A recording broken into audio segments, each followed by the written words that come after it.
गांधी उस कैपेसिटी में थे कि वो चाहते तो फांसी रुकवा सकते थे, लेकिन न वो चाहते थे और न उन्होंने कोशिश की। गांधी वो जितने आपको सीधे सच से दिखते हैं ना, बबुआ टाइप के नहीं थे। अगर आप धरती पे पैदा हुए हैं नरेंद्र मोदी तक, तो गलतियां करेंगे, सब करेंगे। तो गांधी से भी चूकें हुई होंगी, क्योंकि जिन्ना पहले से थोड़ा गांधी से खुन्नस मन में उनको थी। केवल एक मोतीलाल नेहरू नहीं, बहुत सारे ऐसे लोग, सरदार पटेल, ये सारे लोग खूब पैसे कमाने वाले, खूब मस्ती में रहने वाले, क्लब लाइफ जीने वाले। आखिर आप, मैं या कोई और गांधी के आगे महात्मा क्यों लगा? जो गांधी को समझने की कोशिश कर रहे हैं, थोड़े से दृष्टि में कमजोर हैं, अंधे भी कह सकते हैं। मैं एक बात नहीं समझ पाता कि लोग क्यों ये मानना नहीं चाहते कि इसी धरती पे, इसी दुनिया पे कुछ ऐसी शख्सियतें हुई हैं जो आम से बहुत ऊपर थी, और गांधी उनमें से एक है। गांधी महात्मा या सबसे बड़ा विवाद? भारत में शायद ही कोई ऐसी ऐतिहासिक शख्सियत होगी जिसको लेकर इतनी अलग अलग राय हो। तो आखिर सच क्या है? जब भगत सिंह जी को फांसी हुई तो गांधी उस कैपेसिटी में थे कि वो चाहते तो फांसी रुकवा सकते थे। पहली बात, वो उस कैपेसिटी में थे कि नहीं थे, लेकिन न वो चाहते थे और न उन्होंने कोशिश की। इस पे क्या फैक्ट, क्या हिस्ट्री कहती है? गांधी महामानव नहीं थे। आप क्यों भूल रहे हैं कि गांधी उस हिंदुस्तान में एक मामूली से नेता थे, आंदोलनकारी थे, जहां पे ब्रिटिश हुकूमत थी, दुनिया की सबसे पावरफुल ताकत, जो पता नहीं दुनिया के आधे से ज़्यादा हिस्से को अपने मुट्ठी में किए हुए थी। वो गांधी के बताए पे नहीं चलती थी, गांधी उनसे लड़ रहे थे। गांधी के प्रशंसक और आलोचक दोनों कहीं ना कहीं इस धारणा के शिकार हैं कि गांधी जो चाहते वो कर सकते थे। जो उनके प्रशंसक हैं वो भी ये कहते हैं, जो उनके आलोचक हैं वो शिकायत जो करते हैं वो भी कहीं ना कहीं इससे निकली कि गांधी जी चाहते तो ऐसा कर लेते। भगत सिंह की जो फांसी का मामला था, गांधी ने अपनी ओर से सारी कोशिशें की कि भगत सिंह की फांसी ना हो, रुक जाए, टल जाए। उस समय वो जो इरविन थे उनके साथ में वो एक उनकी वार्ताएं चल रही थी, क्योंकि गांधी ने सविनय अवज्ञा आंदोलन किया था, तो एक गांधी इरविन की बातचीत चल रही थी। गांधी जब भी इरविन से उन्होंने बार बार ये बात कही, गांधी बहुत ही एक डिप्लोमेटिक तरह से बात कहने वाले थे। गांधी वो जितने आपको सीधे सच से दिखते हैं ना, बबुआ टाइप के नहीं थे, बहुत ही ऊंचा दिमाग थे। हाँ, तो उन्होंने जितने उनके तर्कश में बाढ़ थे, इरविन को हर तरह से ये बताने की कोशिश की कि भगत सिंह की फांसी ना हो, क्योंकि अगर फांसी होगी तो इस देश की जनता आपको माफ़ नहीं करेगी, अंग्रेज़ों को मुश्किल पड़ जाएगी। जैसे होता नहीं एक धमकी हल्का सा कि अगर ये करोगे तो तुम्हारा ये हो जाएगा। गांधी ने सारी कोशिशें की, लेकिन इरविन गांधी के इशारे पे नहीं चल रहे थे, चल नहीं सकते थे, क्योंकि इरविन के लिए तो भगत सिंह जितने बड़े दुश्मन थे, गांधी तो उससे बहुत बड़े वाले दुश्मन थे। भगत सिंह तो जो कर रहे थे वो बहुत बड़े क्रांतिकारी थे, लेकिन उनकी एक अपनी बहुत ही व्यक्तिगत तरह की उनकी कार्रवाइयाँ थी। गांधी के साथ तो लाखों जनता आ जाती थी। तो गांधी सबसे बड़े दुश्मन थे ब्रिटिशर्स के, ये बात हमको समझनी होगी। और इरविन ने धोखा किया। गांधी ने ये उनको 23 मार्च की फांसी है जी। हाँ, उसी दिन सुबह गांधी ने उनको एक दिया मेमोरेंडम, और उसको कुल मिला के ये था कि किसी तरह से इस फांसी को आप ख़त्म नहीं कर रहे हैं तो अभी फ़िलहाल टाल दीजिए, जिसमें आगे और निगोशिएशन, कुछ बातचीत हो सके। इरविन ने कहा कि ठीक है, हम देखते हैं, और भगत सिंह को फांसी 24 तारीख को होनी थी, अगले दिन सुबह। इरविन ने या ब्रिटिश गवर्नमेंट ने 23 को ही शाम को भगत सिंह को फांसी दे दी। किसी को वो समय बहुत लगेगा अगर मैं वो आपको बताऊं वो क्या नज़ारा था। तो धोखा किया अंग्रेज़ों ने। हमारे साथ दिक्कत क्या है कि हम अंग्रेज़ों को, हमारा कितना उन्होंने इस देश का नुकसान किया, 200 साल गुलामी की, सोने की चिड़िया से कंगाली पे पहुंचा दिया। हमारे मुँह से अंग्रेज़ों के खिलाफ नहीं निकलता है। अब हम अपने ही पुरखों को कहीं ना कहीं क्वेश्चन में डालने में जो है आनंदित होते हैं। तो गांधी के बस में नहीं था। गांधी ने अपनी ओर से सारी कोशिश की। और मैं आपको बताऊं कि उसके बाद कुछ ही दिन के बाद में भगत सिंह की फांसी के बाद जो भगत सिंह के जो पिताजी थे, भगत सिंह के पिताजी गांधी जी के साथ थे। कराची में अधिवेशन था, वो गांधी जी के साथ रहे और वो उन्होंने नहीं कहा कि मेरे बेटे को आपने मरवा दिया। हाँ, वो गांधी के साथ रहे और पूरी तरह से साथ रहे गांधी के पक्ष में। और जो कोशिशें थी, जवाहरलाल नेहरू ने बहुत सारी कोशिशें की थी हर तरह से। उसमें दरअसल था क्या कि भगत सिंह खुद एक ऐसी क्रांतिकारिता की भावना में थे कि वो अपना डिफेंस करने को तैयार नहीं थे। बहुत बार कहा गया कि अदालत के मुकदमे में अगर कोई अपना अपराध खुद कहे कि हाँ मैंने किया है तो बड़ा मुश्किल होता है। तो भगत सिंह का कहना था ये कायरता होगी कि हम अपनी जान बचाने के लिए और आपको मैं बताऊं, भगत सिंह के पिताजी ने एक बार कुछ ऐसा पत्र भेज दिया ब्रिटिश हुकूमत को जिसमें कुछ क्षमा ममा टाइप की बात थी कि क्षमा हो जाए। भगत सिंह को पता चला कि मेरे बाप ने मेरी जान बचाने के लिए किया। भगत सिंह ने अपने फादर को ऐसी कड़ी चिट्ठी लिखी है कि आपको आश्चर्य होगा कि आपने हिम्मत कैसे की। मैं अपने शब्दों में कह रहा हूँ, आपने हिम्मत कैसे की, बिना मेरे से पूछे आपने मेरे बारे में बात कर ली। हाँ, और अगर आप मेरे पिता ना होते तो मैं बहुत कठोर शब्दों का इस्तेमाल। तो भगत सिंह एक बहुत ऊंची क्रांतिकारिता में थे। तो भगत सिंह की फांसी का जिम्मेदार गांधी को कैसे आप माना सकते हैं? गांधी के तो वो बेटे ही थे। हमारी आज़ादी की लड़ाई में जितने थे सब आपस में एक बहुत ही नहीं तो परिवार से रहते थे। आपको आपके कहने का मतलब ये है कि इरविन को जो उन्होंने कन्विंस करने की कोशिश की, this was the only option? कोई और ऑप्शन भी था जिससे प्रेशर बढ़ सकता था और ये फांसी टल सकती थी? हाँ, आप कह सकते हैं कि गांधी इस मुद्दे पे आंदोलन छेड़ देते।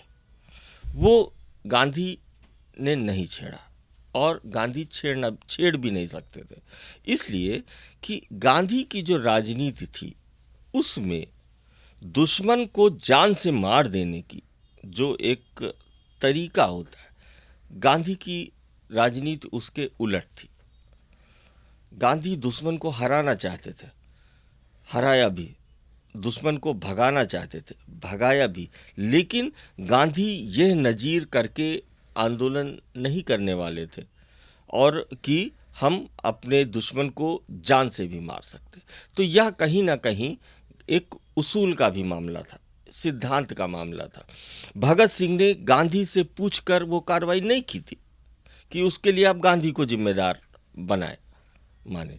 और शायद गांधी जब आंदोलन करते थे तो वह उनके मन की भावना एकदम से हुई कि सुबह सो के उठे और आंदोलन कर दिया, ऐसा नहीं होता था।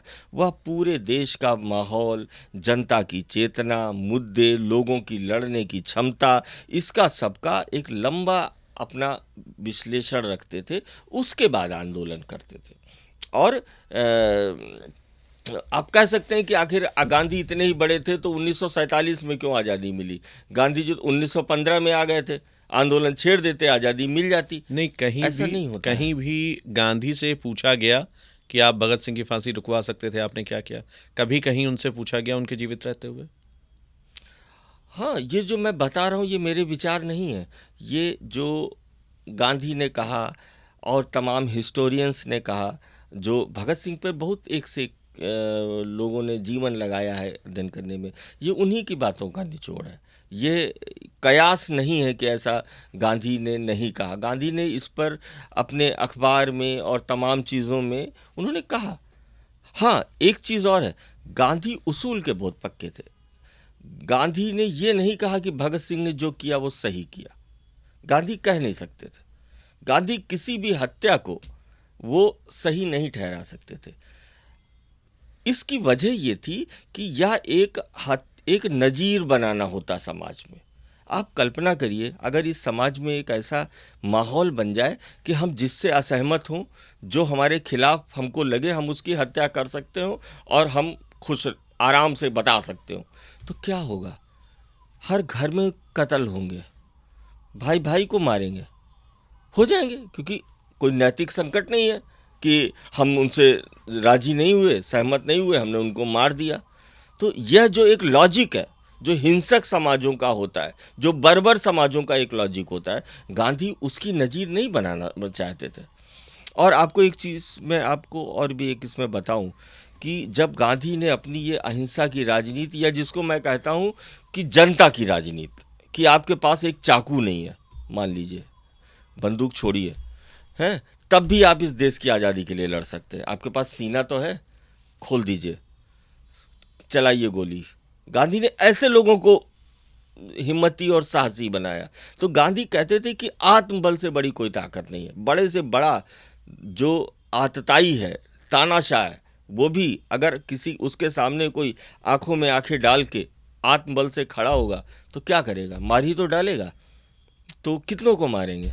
तो गांधी इस भावना की, अहिंसा की जो एक ताकत थी, वहाँ से वो संचालित करते थे। निश्चित है उन्होंने आंदोलन नहीं किया, और निश्चित है ये भी है कि वो आंदोलन, उनकी जो राजनीति का तरीका था उसमें इस मुद्दे पे आंदोलन वो कर भी नहीं सकते थे। ये भी हो सकता है कि गांधी को यह लगा हो कि हम अगर आंदोलन करेंगे तो हमारा आंदोलन सफल नहीं होएगा, क्योंकि ब्रिटिश हुकूमत जो थी, सारी हुकूमतें अपना जो उनका एक जलजला होता है, पुलिस, सेना, प्रशासन, उस पर जब उंगली आती है तो वो झुकती नहीं है जल्दी। आखिर आप, मैं या कोई और गांधी के आगे महात्मा क्यों लगाए? क्या ये वाकई डिजर्विंग था? कोई ज़रूरत नहीं है गांधी को महात्मा कहने की, अगर आप दिल से उस बात को नहीं महसूस करते हैं। और गांधी खुद नहीं चाहते थे कि उनको सब लोग महात्मा और ये तमाम विशेषणों से नवाजें, बल्कि मैं बताऊं कि गांधी शायद पूरी दुनिया में जाने ही जाते हैं, लेकिन जब वो थे तो पूरे इस भारतीय उपमहाद्वीप में उनसे ज़्यादा ना कोई घूमा, ना कोई चला, ना कोई बोला। तो जहाँ वो बोलने जाते थे तो लोग उनके परिचय में बड़े बड़े सम्मान के शब्द, जो महात्मा तो बहुत छोटा है, और भी पता नहीं क्या क्या बताते थे। तो गांधी कहते थे कि किसी की भी विशेषणों से तारीफ करना इस तरह की, वास्तव में उस शख्स की बेइज्जती होती है। उनके माता पिता, गांधी का कहना था। हाँ, गांधी का कहना था। गांधी कभी नहीं वो चाहते थे, वो कहते थे कि मुझे केवल या तो मेरे नाम से पुकार लो, हाँ, मुझे गांधी कह दो। जो इज्जत होती है, जो सम्मान होता है, वो अगर लोग आपको देने लगते हैं, पूरी दुनिया देने लगती है, तो ये आपके द्वारा कोई साजिश नहीं होती है। गांधी ने कोई साजिश नहीं करी थी कि उनको सब महात्मा कहना शुरू कर दें। वो वास्तव में उनकी जो जिंदगी थी, उनकी जो सोच थी, उनका जो रहन सहन था, उनका जो ढंग था, उससे जो कोई भी उनके नज़दीक आता था, उनको देखता था, समझता था, तो वो ये तुरंत उसको ये महसूस होता था कि यार ये शख्स जो है ये आम लोगों से कुछ अलग है, कुछ ऊंची आत्मा है, कुछ बड़ी बात कहने वाला है। तो इस वजह से साउथ अफ्रीका के टाइम में, जब गांधी साउथ अफ्रीका में थे, उस समय ही लोगों ने उन्हें महात्मा कहना शुरू कर दिया था। अच्छा, एक चीज और समझो कि महात्मा वास्तव में उस जमाने में एक किसी को भी जो थोड़ा सा ऊंचा, बड़ा, महान, समाज के लिए निस्वार्थ भाव से अपने काम जिंदगी करता था, तो उसको महात्मा कह भी दिया जाता था। जैसे महात्मा फूले कहा गया है, हाँ, और गांधी ने खुद बहुत सारे लोगों को महात्मा कहा है। जैसे वो कहते हैं ये महात्मा मार्क्स हैं, कार्ल मार्क्स जो हुए। तो ये अपने आप में कोई उतना बड़ा विवाद नहीं था। फिर क्या हुआ, भारत में उनको जो रविन्द्रनाथ टैगोर थे, नोबेल लॉरेट, सारे लोग जानते हैं, शायद भारत की वो कुछ सबसे बड़ी सांस्कृतिक प्रतिभाओं में थे। तो टैगोर ने उन्हें महात्मा से नवाजा, और चूंकि टैगोर, जिनका पूरी दुनिया में नाम था, भारत में भी बहुत बड़ी वो शख्सियत थे, उन्होंने जब महात्मा कहा तो लोग गांधी के नाम के आगे महात्मा करके बात करने लगे कि ये महात्मा गांधी, महात्मा गांधी। गांधी ने खुद कभी नहीं कहा, बल्कि बहुत बार उन्होंने डिस्करेज किया कि बल्कि मैं एक छोटा सा वाकया बताता हूँ। 20 के दशक में एक कांग्रेस का अधिवेशन हो रहा था, तो जो मोहम्मद अली जिन्ना थे, तो जिन्ना पहले तो कांग्रेस में रहे थे, जिन्ना और बहुत बड़े नेता थे, लेकिन गांधी के राजनीति में भारत में आने के साथ जिन्ना थोड़ा सा वो किनारे होने लगे थे, क्योंकि जिन्ना की राजनीति अलग ढंग की थी। गांधी एकदम एक नई चेतना, नई बात कह के भारत में आए थे। तो जिन्ना गांधी के बारे में बोल रहे थे कांग्रेस के अधिवेशन में, और उन्होंने गांधी को मिस्टर गांधी बोला। और जो जनता थी, जो लोग थे, बहुत बड़ा जमावड़ा था, वो सारे लोग उन्होंने विरोध कर दिया जनता की तरफ से कि मिस्टर नहीं महात्मा बोलिए, महात्मा गांधी, इस तरह से उन्होंने कहा। जिन्ना अड़ गए, क्योंकि जिन्ना पहले से थोड़ा गांधी से खुन्नस मन में उनको थी कि इनकी वजह से मैं बिल्कुल उतना बड़ा नहीं हो पाया। गांधी मौजूद थे, गांधी ने तुरंत इंटरवीन किया, गांधी तुरंत वहां पे खड़े हुए और उन्होंने जनता को डांटा कि ये आप लोग बदतमीजी कर रहे हैं। हाँ, और जिन्ना साहब बिल्कुल सही है कि मुझे मिस्टर गांधी कह रहे हैं। तो गांधी के साथ जो महात्मा है वो कोई गांधी की साजिश नहीं है, ना ये गांधी को चाहने वाले लोगों की साजिश है, यह उनके नाम के साथ अपने आप उनकी जिंदगी में ही हो गया। आज हम कुछ भी कह सकते हैं, कहते ही रहते हैं सारे लोग, कुछ भी कोई भी कह सकता है, लेकिन एक वक्त था कि गांधी को भारत की ही जनता नाम लेना एक तरह से बहुत ही समझती थी कि ये हम नाम कैसे लें। तो या तो उनका नाम बापू चलता था छोटों में, या वो महात्मा जी कहे जाते थे।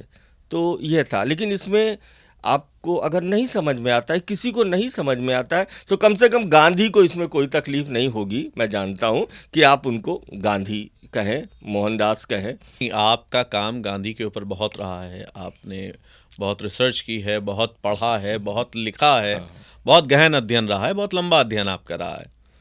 तो और बहुत सी किताबें मौजूद हैं, जो पढ़ना चाहते हैं, जो जानना चाहते हैं, वो सही के लिए गलत के लिए। अगर यहाँ पर बैठ के इस पॉडकास्ट में आप कुछ बातें ऐसी बताना चाहें जिनसे ये रेफरेंस हम निकाल सकते हैं कि हाँ शायद महात्मा लगाना उचित था उनके काम के आगे। थोड़ा सा मुझे निजी बात मैं इस बारे में करना चाहूँगा, और मैंने अभी तक कभी ये बात कही नहीं है, जो बहुत करीब के लोग हैं वही जानते हैं कि मैं जब 13-14 साल का था तो मैं, जो मेरे पिता थे, मैं पिता से बहुत बार झगड़ जाता था। मैं उन्हें बहुत प्यार करता था, वो भी मुझे, मेरे पिता ही थे, लेकिन मैं उनसे झगड़ा कर लेता था। वजह क्या थी? वजह ये थी शराब। तो वो शराब बहुत पीने लगे थे, तो मुझे लगता था कि वो ना पिए, क्योंकि सब जानते हैं शराब बुरी चीज़ है। तो मैं उनसे झगड़ा करता था, और उसके बाद में मेरे पिता बहुत ही ऊंचे इंसान थे, लेकिन वो चलता रहा उनका। और जब मैं 17 साल का था तो मेरे पिता चले गए, और तो मेरे दिमाग में गांधी आए कि मैंने अपने पिता के लिए उनके साथ में जो कभी झगड़े किए, अच्छे काम के लिए किए कि वो ना पीते, और उसके बावजूद मैं उस चीज़ को रोक नहीं पाया, और यहाँ तक कि मैं अपने पिता को भी नहीं रोक पाया। और गांधी थे दूसरी तरफ, इतना मुझे पता हो चुका था 13-14 साल की में कि गांधी एक ऐसी शख्सियत थे जो लोगों की ज़िंदगी बदल देते थे।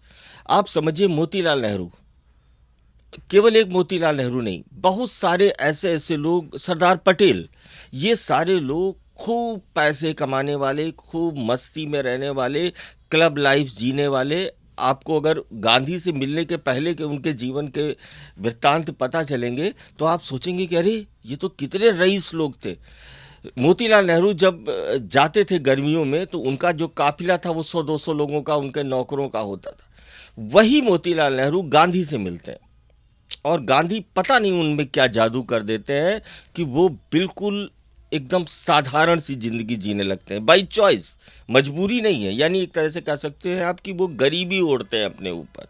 सरदार पटेल एकदम अलग सी जिंदगी, देश के लिए, समाज के लिए लग जाने वाले। तो जैसे कहा जाता है ना कि कुछ महात्माओं में ऐसी बात होती है कि वो किसी को देख के, किसी को छू के, जैसे रामकृष्ण परमहंस के बारे में है कि विवेकानंद को उन्होंने, तो कहीं कहीं ऐसा लगता है कि वो गांधी क्या कुछ ऐसा था।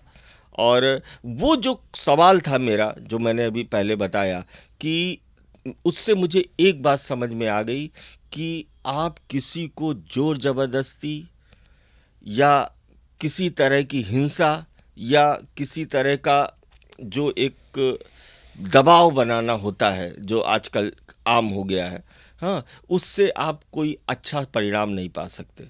और गांधी वहाँ से मेरी ज़िंदगी में आए, और मैंने ये जानने की कोशिश शुरू की, और बल्कि मैं कह सकता हूँ कि अभी भी मेरी वो कोशिश है, बहुत कुछ समझ लेने के बाद भी, कि आखिर वो गांधी की ताकत क्या थी कि हमारे लिए अपने को बदलना मुश्किल होता है, थोड़ा बहुत हम अपने को भी बदल पाते हैं तो दिमाग ख़राब हो जाते हैं, हम पता नहीं अपने को क्या समझने लगते हैं। हम अपने घर परिवार में बच्चों को, वाइफ को, किसी को नहीं बदल पाते हैं, झगड़ा ही करते रहते हैं सुबह से शाम तक। और एक वो शख्स था कि उसने पूरे इस देश में, पूरे भारतीय उपमहाद्वीप में और अपने जाने के बाद पूरी दुनिया में पता नहीं लोग कितने लोगों की जिंदगियों को केवल आप गांधी की बातों को सुनकर, उनको थोड़ा जानकर आप बदलने लगते हैं। तो इसीलिए मैं कहता हूँ कि, और बल्कि मेरे जो गुरु थे बिपिन चंद्रा साहब, वो भी कहते थे कि देखो आलोक, गांधी को समझना पूरा बहुत मुश्किल है, जो कि किसी भी बड़े महापुरुष को आप पूरा नहीं समझ सकते। जो लोग पौराणिक मिथकों में यकीन करते हो, तो जैसे राम है या कृष्ण है, तो आप नहीं समझ सकते उनके सारे कामों को पूरा। लेकिन फिर भी अगर आप एक चीज़ गांधी के बारे में ज़रूर देखेंगे कि दुनिया में वो एक इंसान थे, जैसे हम आप या कोई भी हो सकता है। और इंसान होने का एक मतलब होता है कि हमसे चूकें होती हैं, हमसे गलतियां होती हैं।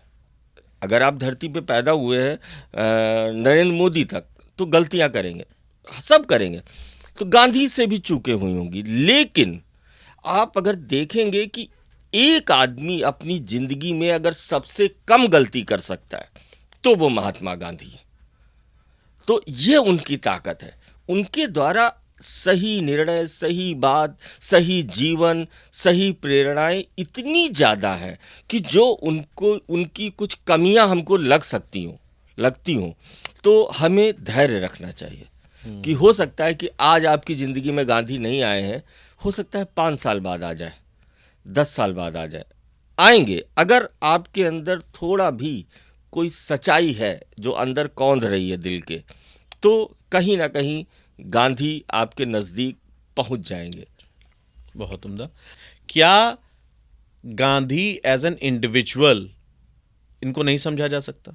जब तक कांग्रेस की विचारधारा, बीजेपी की विचारधारा नहीं समझेंगे, जब तक उनसे कंपैरिजन नहीं करेंगे, क्या सिर्फ गांधी को नहीं समझ सकते हम?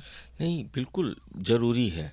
हमें किसी भी व्यक्ति के बारे में बात करते हुए, कोई भी हो, तो ये कोशिश करनी चाहिए कि आखिर में वो इंसान क्या थे, वरना हम बहुत बार भ्रम में फंस सकते हैं। और रही बात कि गांधी के बारे में एनालाइज करते हुए हम कांग्रेस, बीजेपी या इनकी सब की बात ना करें, तो अब सौभाग्य या दुर्भाग्य से गांधी तो सबसे ज़्यादा राजनीति में ही इस्तेमाल किए जा रहे हैं। जी जी। चाहे वो कांग्रेस की तरफ से हो या किसी की तरफ से हो, सही और गलत इस्तेमाल की बातें तो करी। तो इससे बचना तो बड़ा मुश्किल होगा, क्योंकि हमारे मोदी साहब भी जो है 2 अक्टूबर को राजघाट पर माथा टेकने जाते ही जाते हैं, तो हमको अच्छा लगता है। तो या राहुल गांधी या कोई भी, तो राजनीति को हम अनावश्यक इसमें ऐसे न डालें, लेकिन थोड़ा जिक्र तो आ जाएगा तो कोई बुराई नहीं है। जी बिल्कुल ठीक बात है। अच्छा सर, ये देखा जाए अगर कि मतलब इंडिया में बहुत एक्सट्रीम नैरेटिव्स हैं गांधी के बारे में। किसी के लिए वो महात्मा है, आपके लिए वो महात्मा है, और किसी नहीं, मेरे लिए महात्मा नहीं है जी, मेरे लिए वो गांधी है। जी जी, इतना पर्याप्त है। जी जी हाँ। जी। नहीं, कहने का मतलब ये है कि बहुत अलग अलग नैरेटिव्स हैं गांधी जी के बारे में, और बहुत बड़ा एक डिवीजन दिखता है। तो आखिर ये डिवीजन क्यों? इसके लिए अर्पित थोड़ा सा हमको इतिहास में जाना पड़ेगा, और कि ये जो विवाद हैं गांधी को लेके, ये वास्तव में जो गांधी की विरासत है, लीगेसी है, उस पर अपना दावा करने की वजह से है। क्योंकि सबको पता है कि गांधी नाम में आप कुछ भी कह लीजिए, एक जादू है। वो चाहे आपको आलोचना का हो या प्रशंसा का हो। निश्चित है कि गांधी अप्रासंगिक नहीं है। अगर गांधी अप्रासंगिक होते तो गांधी पर इतनी बात ही ना होती। इतने लोग हैं, किसी पे इतनी बात नहीं होती है। तो सबको एक ये गांधी की लीगेसी पर अपना एक दावा करने का है। तो इसकी वजह से सब अपने वाले गांधी को ज़्यादा अच्छा बताते हैं और दूसरे वाले को खराब बताते हैं। कुछ लोग ऐसे भी हैं, कुछ सोचें ऐसी भी हैं जो गांधी को लेकर बहुत ही ज़्यादा उनको खराब आदमी बताती हैं, लेकिन ये बहुत कम है। और इनको उन राजनीतिक दलों के भीतर ही बहुत ज़्यादा गंभीरता से लिया नहीं जाता है। वो व्यक्तिगत विचार हो सकते हैं किसी के। और एक चीज़ मैं और आपको बता दूं गांधी के बारे में, जो कि व्यक्ति की बात चले, गांधी अपनी आलोचना बहुत पसंद करते थे। अगर कोई शख्स गांधी की तारीफ करता था तो गांधी उसको नज़रअंदाज कर देते थे। अगर कोई शख्स गांधी को एक चिट्ठी लिखता था जिसमें गांधी की कड़ी आलोचना होती थी, कड़ी बुराई होती थी और ये कहा जाता है कि आपने गलत किया, तो गांधी तुरंत उस पत्र को, अपना जो उनका जर्नल था, अखबार था, यंग इंडिया पहले था, नवजीवन यंग इंडिया, और बाद में जो है हरिजन बना, उस पर तुरंत वो उसको सबसे पहले खुद छापते थे। गांधी आलोचना पसंद इंसान थे, बल्कि गांधी खुद मानते थे कि जो सत्य है, सत्य पे हम कभी भी ये दावा नहीं, खुद अपने लिए वो कह रहे हैं कि मैं तो सत्य की खोज कर रहा हूँ, मैं ये नहीं दावा कर रहा जो मैं कह रहा हूँ वही सही है, और जो लोग दूसरे ऐसी मेरे से अलग बात कह रहे हैं वो दुश्मन है या खराब है। सब अपने ये चाहते हैं कि वो उनकी जड़ें गांधी से जुड़ जाएं, कि हम हैं गांधी के असली वारिस। तो कांग्रेस ऐसा करती रही है। अब वो सही है या गलत है वो एक अलग एनालिसिस है ना। समाजवादी तमाम तरह के जो है विचारधारा के लोग करते रहे, और जो वामपंथी विचारधारा के लोग हैं, पहले तो उतना नहीं था, लेकिन अब वो भी गांधी के लिए एक बहुत ही उनके मन में सकारात्मक भावनाएं रहती हैं। आप भाजपा के लिए भी ऐसा ही कह सकते हैं, भले ही आरएसएस या कोई उससे प्रभावित लोग व्यक्तिगत बातचीत में कुछ कहें, लेकिन जब सार्वजनिक रूप से कोई बात कहते हैं तो वो अपने को गांधी से दूर दिखाना नहीं चाहते हैं। तो इसकी वजह से वो अलग अलग चीज़ें बनती दिखती हैं, विवाद हैं। वो कुल मिलाकर गांधी को एक कह सकते हैं हथियाने की एक कोशिशें हैं सबकी अलग अलग। और इसी में मैं एक बात कहूँगा, गांधी दरअसल एक बहुत बड़ा हाथी है, और जो गांधी को समझने की कोशिश कर रहे हैं वो थोड़े से दृष्टि में कमज़ोर है, अंधे भी कह सकते हैं, या पट्टी लगी हुई है। तो जिसको जितना टटोलने में दिखता है उसको लगता है कि वो हाथी उतना बड़ा है, लेकिन हाथी बहुत बड़ा है। और यह बात मैं पूरी जिम्मेदारी और ईमानदारी से कह रहा हूँ कि वास्तव में गांधी जो है बहुत बड़ी शख्सियत है। और ये इस वजह से कि आप भारत को छोड़ दीजिए, आप भारत में गांधी का कुछ करिए, कोई फ़र्क नहीं पड़ता गांधी पे। गांधी जो नाम है ना वो पूरी दुनिया में जो है, हाँ, आपको कल्पना नहीं है अभी, हाँ, दुनिया का कोई ऐसा शहर नहीं होगा अच्छा बड़ा जहाँ पे गांधी की प्रतिमाएं ना लगी हों, गांधी के नाम पे सड़कें ना हो। दुनिया में कोई ऐसी यूनिवर्सिटी नहीं है जहाँ पे गांधी को पढ़ाया ना जाता हो। दुनिया में कोई ऐसी लाइब्रेरी नहीं है जहाँ पे गांधी का अलग सेक्शन ना बनाया गया हो। दुनिया में ऐसा कोई भाषा नहीं है जहाँ पे हर साल गांधी पे कोई ना कोई किताब, मैं दुनिया की बात कर रहा हूँ।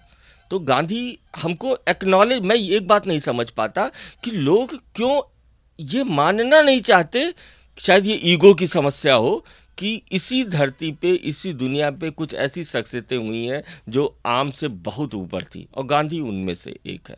और सबसे बड़ी बात उनकी कमियां बताना, दिखाना। निश्चित है गांधी एक एनालिसिस की जानी चाहिए, की भी गई है। गांधी ने खुद अपनी सबसे ज़्यादा एनालिसिस की। आप एक बात जान लीजिए, गांधी के बारे में जितनी भी निगेटिव बातें हैं फैली हुई हैं, आप पूछेंगे तो मैं बताता जाऊंगा एक एक, वो सब बातें बताने वाले गांधी खुद हैं। गांधी पर किसी दूसरे ने उंगली नहीं उठाई है कि गांधी ऐसा करते थे। गांधी सबसे पहले ने खुद ही सबको बताते थे। तो ये जो एक आत्मबल है, ये जो एक सच्चाई है, ये गांधी की सबसे बड़ी चीज़ है। गांधी की अहिंसा वाकई में है क्या? मतलब गांधी की अहिंसा है कि कोई एक गाल पर थप्पड़ मारे तो दूसरा गाल आगे कर दो, कोई गलत भी हो और गोली चलाए तो अपना सीना खोल दो, गोली खा लो, गोली खाते रहो। मतलब क्या आइडियोलॉजी क्या है एग्जैक्टली? बहुत अच्छा सवाल है अर्पित, मैं थोड़ा इसको बताने की कोशिश करूँगा। आप पहली बात तो ये दिमाग से निकाल दीजिए कि गांधी की अहिंसा में कोई दब्बूपना, अपमान सह लेना, कायरता है, कतई नहीं। गांधी ने हमेशा कहा अगर मुझे हिंसा और कायरता में चुनना होगा तो मैं हिंसा को चुनूंगा। तो जो अभी पुरुषोत्तम अग्रवाल जी की किताब आई है, आपने एक पॉडकास्ट भी किया, मजबूती का नाम महात्मा गांधी, तो वो दूसरी चीज़ है कि गांधी आत्मरक्षा के लिए हिंसा को जायज कहते थे। लोगों को पता नहीं है, वो एक गाल पे थप्पड़ और दूसरा गाल करना। आप गांधी को बेवकूफ़ मत समझिए, गांधी क्या कोई मूर्ख थे कि इस तरीके की नॉनसेंस बात कर सकते हैं कि कोई आपके एक थप्पड़ मारे तो आप दूसरा गाल भी कर दो? नहीं, गांधी आप ब्रिटिश हुकूमत के खिलाफ इस पूरे देश की जनता के सबसे बड़े नेता थे, तो उनसे ऐसी बचकानी बातों की आप ना उम्मीद करें। ये जो बात है, यह बात बाइबल में है लिखी हुई, ईसाई धर्म के, वहाँ से ये बात आती है।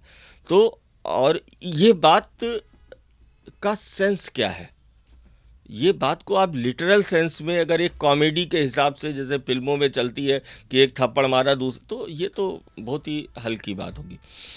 दूसरी चीज़ मैंने क्या बताया कि गांधी आत्मरक्षा के लिए किसी भी हद तक जाने का ऑप्शन रखते थे, और ये क्लियर है। हाँ, राजनीतिक मुद्दों के लिए, सामाजिक मुद्दों के लिए जो तमाम समस्याएं होती हैं, तमाम संघर्ष होते हैं, जिसमें हमारे विवाद बनते हैं, वहाँ पर गांधी हिंसा से मारपीट, दादागिरी और जान से मार देना, ये सब जो चीज़ें हैं हिंसा की हैं, उनके खिलाफ थे। वो उसकी जगह पे उन्होंने अहिंसा, दरअसल गांधी कहते थे अहिंसा शब्द बहुत बार वो पूरी भावना व्यक्त नहीं कर पाता जो मैं कह रहा हूँ, लेकिन मजबूरी है कि कोई दूसरा शब्द है नहीं डिक्शनरी में। वो आप देखें, गांधी अहिंसा शब्द को इतनी तरह से अलग अलग डिस्क्राइब करते हैं कि आपको आश्चर्य होगा। हम उसको केवल किलिंग नॉन किलिंग में मान लेते हैं। गांधी प्यार से किसी को डील करने के लिए, किसी को समझाने के लिए, कोई विवाद हो जाए तो बैठ के आपस में बात करने के लिए, ये सारे जो तरीके हैं वो अहिंसक तौर तरीके हैं।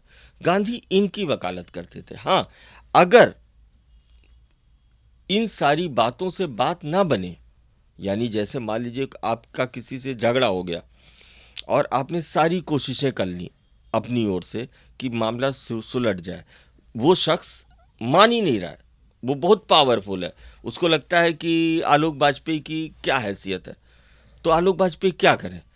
वहाँ पे गांधी अहिंसा के साथ में सत्याग्रह का भी करते थे, यानी हमको उसके खिलाफ संघर्ष करना है। उस संघर्ष में जैसे सैनिक लड़ते हैं, तो अगर कोई सैनिक लड़ता है तो आप नहीं कह सकते कि ये लड़ रहा है तो जान चली जाएगी। उस इम्प्लिसिट है कि सैनिक लड़ेगा तो उसकी जान जा सकती है। तो गांधी सत्याग्रही को भी, यानी सच के लिए लड़ने वाले को भी कहते थे कि इतने वीर बनो कि जान के डर से मत जियो कि हम कुछ हमारा ना हो जाए। तो यह जो वीरता है वह अहिंसा वहाँ पर थी। और इसको मैं थोड़ा सा और कहूँ कि ये क्यों कहा गांधी ने, ये भी बात है, लोगों को समझने में दिक्कत आती है कि गांधी क्यों अहिंसा की बात करते हैं। तो अर्पित, आप ये समझिए कि गांधी एक मोर्चे पे नहीं लड़ रहे थे, गांधी बहुत सारे मोर्चों पे लड़ रहे थे भारत के लिए। वो एक तो ब्रिटिश हुकूमत के खिलाफ लड़ रहे थे कि ये कैसे इनकी विदाई हो भारत से। दूसरी बात, भारत राष्ट्र कैसा बने, निर्माण। 200 साल में अंग्रेज़ों ने भारत को ख़त्म कर दिया था, और ऐसी राजनीति, ऐसी सोचें, 200 साल बहुत पीरियड होता है, डाल दी थी कि ये भारत अपने अंदर इतने कैंसर्स इसमें दौड़ गए थे, तो उनके खिलाफ भी लड़ना था, जिसको मैं कह सकता हूँ कि सामाजिक सुधार, महिलाओं की स्थिति, जाति व्यवस्था, शिक्षा का स्तर, तमाम जो ये मुद्दे थे, इन पर भी लड़ रहे थे। तो एक भारत राष्ट्र का निर्माण, जैसे हम समझते हैं कि भारत हमेशा से एक राष्ट्र था, ऐसा नहीं है। वो अंग्रेज़ों के खिलाफ लड़ते हुए बना, तो उस पर भी वो ध्यान दे रहे थे। और अलग अलग लोगों के वेस्टेड इंटरेस्ट से राजे महाराजाओं के खिलाफ लड़ रहे थे कि राजे महाराजाओं के एक दौर थे, आप जानते हैं कि कितने ऐश से जीते थे, उनका समय ख़त्म हो चुका था, अब समय आ गया था जनता का। तो इतने अलग अलग स्तरों पर संघर्ष, विवाद और वो सब थे कि अगर उसमें हम हिंसा को जगह देते तो आज भारत आप जैसा देख रहे हैं वैसा नहीं होता। इसी पूरे भूखंड में 100, 150, 200 राष्ट्र बने होते। तो जोड़ने के लिए आपस में जोड़ने के लिए भी हमको लड़ना भी है, लेकिन आपस में जुड़ाव भी बनाए रखना है। वहाँ पे गांधी की अहिंसा ने बहुत बड़ा काम किया, ऐतिहासिक काम किया, और इन सब वजहों से गांधी अहिंसा का, कई फ्रंट पे लड़ रहे हाँ, थे वो। क्योंकि वरना क्या होता ना कि हर मुद्दे पर हिंसा ही होती। ठीक बात है। चाहे वो जाति का ले लीजिए, आप देखते हैं कि जाति का कैसा चल रहा है ना, एक जाति दूसरी जाति से सब जान ही रहे हैं। महिला पुरुष के तमाम विवाद घर से लगाकर बाहर एक पूरा एक चल रहा है। भाषा के विवाद हैं। हम यहाँ आप जान रहे हैं, इन सारी सवालों को फैलाने की ज़रूरत नहीं जी। है ना। इतने स्तर पे खान पान का भी विवाद पैदा कर दिया गया है कि अब आप क्या खाओ क्या ना खाओ। तो अगर हम इन सारे चीज़ों के बीच में अहिंसा को भी ख़त्म कर देंगे तो हम एक दूसरे बहुत को मुश्किल हो जाएगी। हम एक तरीके से नरभक्षी कौम बन जाएंगे। ठीक बात है। यहाँ पर एक आरोप और बहुत लगता है गांधी जी के ऊपर कि प्राइम मिनिस्टर नेहरू बने, एक बहुत उचित दावेदार थे हाँ, पटेल, हाँ। आखिर उनको क्यों नहीं चुना गांधी जी ने? अब ये सवाल इतना हास्यास्पद है। पटेल खुद नहीं मानते थे कि वो सबसे उचित दावेदार है। हमारे पेट में बहुत दर्द होता है पटेल नहीं बने। अरे पटेल खुद नेहरू को समझ रहे थे कि नेहरू सबसे योग्य है। मतलब एक कॉमन सेंस। तो आप कहना चाह नहीं, रहे हैं कि पटेल हाँ, नेहरू नहीं। से ज्यादा योग्य नहीं थे? हाँ, इस देश को बनाना था, इस देश के सपने पैदा करने थे, इस देश का निर्माण करना था। पटेल की अपनी क्षमता थी, और उस क्षमता, पटेल भी गांधी के चेले थे। आप मत भूलें, आप कतई ना भूलें कि पटेल गांधी के बहुत पक्के चेले थे, नेहरू भी गांधी के चेले थे। ये वास्तव में एक खास तरह की राजनीति के चलते, जैसे कहते हैं ना कि घरों में फूट डाली जाती है, भाइयों में फूट डाली जाती है। आप जानते हैं कैसे फूट पड़ती है, अपने आसपास नज़ारों में देख लीजिए। तो यह कुछ राजनीति कोई बड़ी अलग सी चीज़ नहीं है। जो आपको प्रपंच, घर, परिवार इधर मिलते हैं, उसी के अलग अलग रूप थोड़े से मिलते हैं। मैं ये नहीं समझ पाता कि जैसे कहते हैं कि नेहरू की बजाय पटेल बनते। नेहरू कांग्रेसी थे, पटेल भी कांग्रेसी थे, ये कांग्रेस का अपना मसला था, गांधी भी कांग्रेसी थे। हाँ, अब जो गैर कांग्रेसी दल हैं, हाँ, उनको नेहरू खराब लग रहे हैं, पटेल बहुत अच्छे लग रहे हैं। तो आपको क्या इसमें राजनीति नहीं दिख रही है ना। और नेहरू के बारे में थोड़ा सा मैं बताऊं, और गांधी के बारे में कि थोड़ा लंबी हो जाएगी बात, कि आपको ये स्वाभाविक लगेगा बिल्कुल कि नेहरू ही प्रधानमंत्री बन सकते थे। हाँ, ये बिल्कुल सबको पता था, पूरे देश को पता था, बच्चे बच्चे को ये पता था कि पंडित नेहरू ही हैं। गांधी के बाद अगर कोई है इस देश में जो लोगों के दिलों की ये था, हुआ है भाई मेरे, इसी हिंदुस्तान में जहाँ पे हम गांधी, नेहरू और तमाम लोगों पे आज दुनिया का सारा कीचड़ उछाल रहे हैं, इसी हिंदुस्तान में ऐसा हुआ है कि ये गांधी, नेहरू लोगों के दिलों की धड़कन थे। और 1-2 साल नहीं थे, 10-5 साल नहीं थे, सरकार में बैठे हैं इसलिए नहीं थे। याद करिए, समझिए, नेहरू ने 11 साल करीब जेल में गुजारी है अंग्रेज़ों के। और वो जेलें कैसी होती थी कि मतलब आप मानिए, जेल मतलब जेल, है ना। तो ये कोई सरकार के दम पे पॉपुलर नहीं हुए हैं, ये गांधी हुए, नेहरू हुए, तो ये थे धड़कन।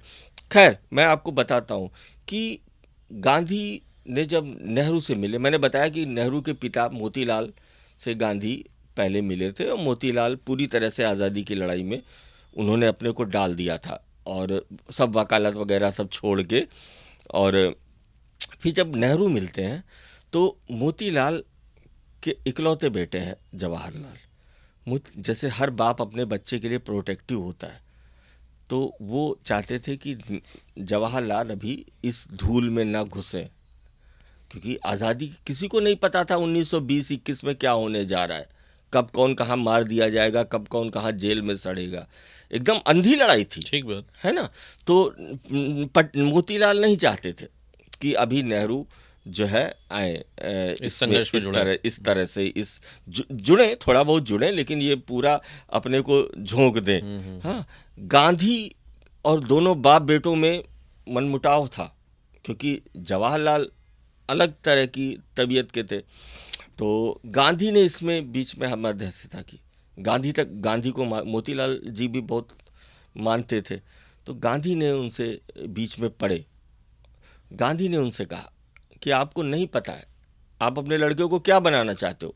जैसे होता, तो उन्होंने कहा कि मैं ऐसा वैसा वकील, और वो होता नहीं जो बैरिस्टर बना। सामान्य माँ बाप नहीं, बैरिस्टर तो वकील तो वो हो ही चुके थे, एक बड़ा वकील जैसे, क्योंकि मोतीलाल नेहरू जी बहुत बड़े वकील, देश के शायद सबसे बड़े वकीलों में थे, 2 3 4 लोगों में। तो वैसा जैसे होता है कैरियर है। तो गांधी ने कहा कि आप बहुत छोटा सोच रहे हो इसके लिए, ये देश का जवाहर बनेगा, आप इसे मुझे दे दो। तो वहाँ से मैं कहना ये चाहता हूँ कि गांधी की निगाह में नेहरू वहाँ पे आ गए थे। और उसके बाद में गांधी की जो करेस्पॉन्डेंसेज हैं, जो लेटर्स हैं, हर जगह ये दिखता है कि गांधी नेहरू को खूब प्रमोट करते हैं। 1929 में जो पहली बार जो है पूर्ण स्वतंत्रता का एक वो किया गया था लाहौर अधिवेशन में, नेहरू जी ने ही किया था। और वो उनकी एक चॉइस थे, प्राइम मिनिस्टर की चॉइस नहीं थी, क्योंकि पता ही नहीं था कब कब क्या होना है। देश के आगे जो हमारे देश को बनाने की, आज़ादी की जो लड़ाई है, उसकी भी पहली चॉइस नेहरू थे गांधी की। तो ये था। और उसके बाद 1942 में गांधी जी ने खुलेआम कह दिया था कि नेहरू जो है वो जवाहर बोला जाता था उनको, जवाहरलाल, या रिस्पेक्ट में लोग पंडित जी बोलते थे कि जवाहर मेरा उत्तराधिकारी होगा। और ये बात सबको पता थी। और पटेल का मैं अब थोड़ा सा बताता हूँ आपको, सरदार पटेल का। सरदार पटेल एक बहुत बड़े, मतलब उनको नेहरू की तारीफ करने का मतलब पटेल की बुराई करना नहीं है। और ये कोई बाँट से तौलने का नहीं होता है कि 2 किलो नेहरू हैं तो 1.5 किलो पटेल हैं, इस तरह से नहीं होता है लोगों के मूल्यांकन में। पटेल के अंदर एक संगठनात्मक क्षमता बहुत थी। कांग्रेस का पूरा संगठन सरदार पटेल देखते थे। गांधी लोगों को उनकी क्षमता के हिसाब से जिम्मेदारी दिए रहते थे। तो कांग्रेस के भीतर जो कांग्रेस के कार्यकर्ता, वर्कर, नेता तमाम जो थे, संगठन के जो काम होते, पटेल उनके बहुत बड़े नेता थे। पटेल बहुत सारे किसान आंदोलनों में भी उन्होंने नेतृत्व किया। बारडोली सत्याग्रह का 1928 में, वहाँ से उनको सरदार की उपाधि गांधी ने उनको सरदार एक तरह से कहा था। तो वो बड़े नेता थे। लेकिन नेहरू के साथ बहुत सारी ऐसी पॉजिटिव चीज़ें थी जो पटेल के पास क्या किसी के पास नहीं थी। पहली चीज़, दुनिया की समझ। भारत एक नया राष्ट्र बन रहा है, दुनिया के नक्शे पर ही तो रहेगा, दुनिया से अनूठा तो रहेगा नहीं।